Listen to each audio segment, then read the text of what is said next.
Welcome to my YouTube channel online tech. इस वीडियो में बात करेंगे कि जब भी आप आईटीआई का फॉर्म भरते हैं उससे पहले आपको क्या क्या डॉक्यूमेंट चाहिए। यहाँ पर हम बात करेंगे आईटीआई के एडमिशन लेने से लेकर आपके डॉक्यूमेंट वेरिफिकेशन तक की, यानी कि जब आपको सीट अलॉटमेंट हो जाती है तो आपको वहाँ पर क्या क्या डॉक्यूमेंट जमा करने होते हैं और क्या क्या वेरिफिकेशन कराने होते हैं। तो सारी जानकारी इस वीडियो में बात करने वाले हैं। तो सबसे पहले हम बात करेंगे कि यहाँ पर क्या क्या डॉक्यूमेंट आपको फॉर्म भरते समय चाहिए। तो सबसे पहले दोस्तों मैंने इसकी लिस्ट बना ली है और मैं आपको स्टेप टू स्टेप बता रहा हूँ।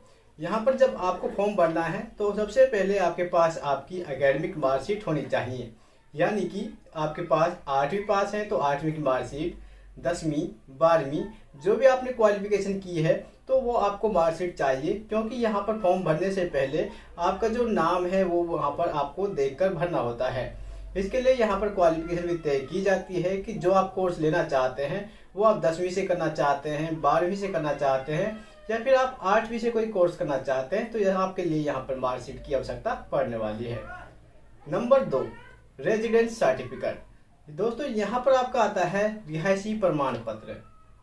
अब ये जो रिहायशी प्रमाण पत्र क्या है, तो यहाँ पर मैं आपको बता देता हूँ। रिहायशी प्रमाण पत्र का मतलब होता है जो भी आपका स्टेट वाइज रेजिडेंस बनाया जाता है, ये आपके तहसील द्वारा इशू किया जाता है और सभी स्टेट में ये जरूरी होता है। नंबर 3 पर आता है दोस्तों इनकम सर्टिफिकेट। अब ये इनकम सर्टिफिकेट किस लिए काम आता है और क्यों मांगा जाता है उसके बारे में कुछ यहाँ पर बात कर लेते हैं। इनकम सर्टिफिकेट आपकी इनकम को देखने के लिए मांगा जाता है, यानी कि आपकी जो एनुअल इनकम है आपके घर की कितनी है, और ये ज़्यादातर आपके फादर के नाम से बनता है और इस इनकम सर्टिफिकेट की वजह से ही आपको यहाँ पर स्कॉलरशिप मिलती है या फिर कहें कि कोई और भत्ता भी आपको यहाँ पर मिल सकता है। नेक्स्ट आता है नंबर 4 पर आपका कास्ट सर्टिफिकेट। ज़्यादा दोस्तों कास्ट सर्टिफिकेट का मतलब होता है जिस भी आप कैटेगरी से बिलोंग करते हैं, जैसे कि मान लीजिए आप SC, ST, OBC, BCA, BCB, इस तरह से आपके कास्ट सर्टिफिकेट बनाए जाते हैं जो कि आप ऑनलाइन बना सकते हैं या फिर आप किसी कैफे से बनवा सकते हैं। ये भी बहुत ज़रूरी होते हैं और ये आपको एडमिशन में छूट भी मिलती है यहाँ पर कुछ परसेंटेज के हिसाब से, जो जाति प्रमाण पत्र के हिसाब से आपको छूट दी जाती है। नंबर 4 पर दोस्तों हमने बताया है आपको आईडी कार्ड। अब यहाँ पर आईडी कार्ड क्या होता है, यहाँ पर उसके बारे में बात कर लेते हैं। आईडी कार्ड का मतलब दोस्तों यहाँ पर जैसे कि आपके पास आधार कार्ड हो गया या फिर आपके पास कोई और भी ऐसा प्रूफ हो चुका है जो कि आपको आपकी पहचान बताता हो। जैसे कि आपके आधार कार्ड ज़्यादातर मांगा जाता है, हर स्टेट में आधार कार्ड लागू किया जा चुका है और यहाँ पर आपका आधार कार्ड बहुत ही ज़रूरी होता है, जिसमें आपकी एज, नाम, डेट ऑफ बर्थ, इस तरह से सारी वहाँ पर मार्कशीट के हिसाब से वेरीफाई होनी चाहिए। Number 5, handicap certificate. दोस्तों अब यहाँ पर हैंडीकैप सर्टिफिकेट कुछ लोगों का बना होता है, जैसे कि किसी के हाथ में कोई फ्रैक्चर है, किसी के पैर में कोई दिक्कत है या फिर आप कोई यानी कि किसी भी तरह के जो हैंडीकैप आपके हो चुके हैं तो इसके लिए आपको भी छूट मिलती है। नेक्स्ट आता है दोस्तों गैप ईयर। अब ये गैप ईयर क्या है उसके बारे में बात कर लेते हैं।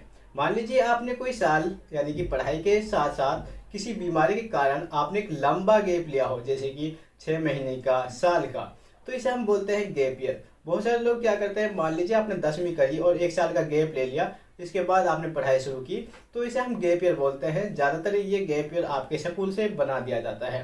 तो आप अगर गैप ईयर मांगा जाता है और आपके पास गैप है तो आप अपने स्कूल से गैप ईयर बना सकते हैं।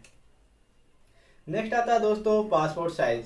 पासपोर्ट साइज सभी के लिए ज़रूरी होता है। जब भी आप फॉर्म भरते हैं तो आपका पासपोर्ट साइज वहाँ पर स्कैन किया जाता है फॉर्म भरने के लिए, और साथ में आपसे एक सिग्नेचर भी कराया जाता है जो कि बिल्कुल ज़रूरी होता है और आपके फॉर्म पर इसे दिखाया भी जाता है।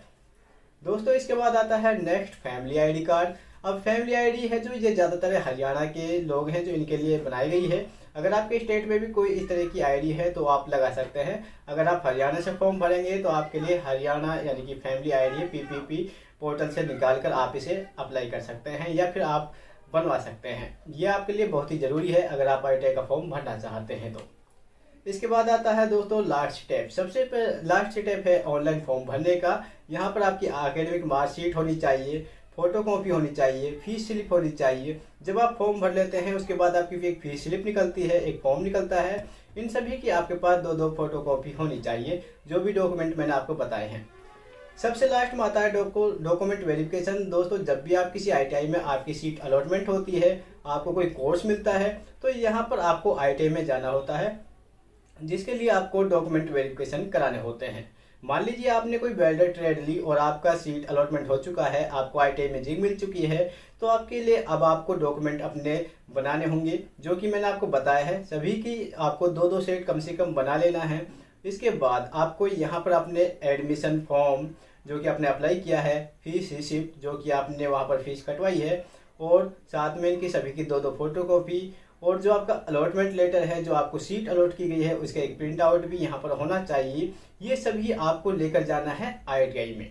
अब यहाँ पर आईटीआई का काम क्या है कि वो आपके जो डॉक्यूमेंट वेरिफिकेशन है उसको करेगा, और जब आपके डॉक्यूमेंट आपके, जैसे कि आधार कार्ड मैंने बताया, आधार कार्ड में सेम नाम है, जाति प्रमाण पत्र में, रेजिडेंस में, अगर आपके सारे डॉक्यूमेंट अच्छे से मेंटेन किए हुए हैं और आपका वेरिफिकेशन हो जाता है, तो अब आपको यहाँ पर सीट अलॉट की जाती है। इसके बाद आपको 3 महीने की फीस भी वहाँ पर भरनी होती है, और आपको बस इतना काम करने के बाद आईटीआई में एडमिशन मिल जाता है। अगर आपको लगता है कोई और भी चीज़ रह चुकी है, तो आप अपने कमेंट बॉक्स में कमेंट करके बता दीजिएगा, क्योंकि हर स्टेट में आईटीआई के जो फॉर्म होते हैं वो अलग अलग भराए जाते हैं।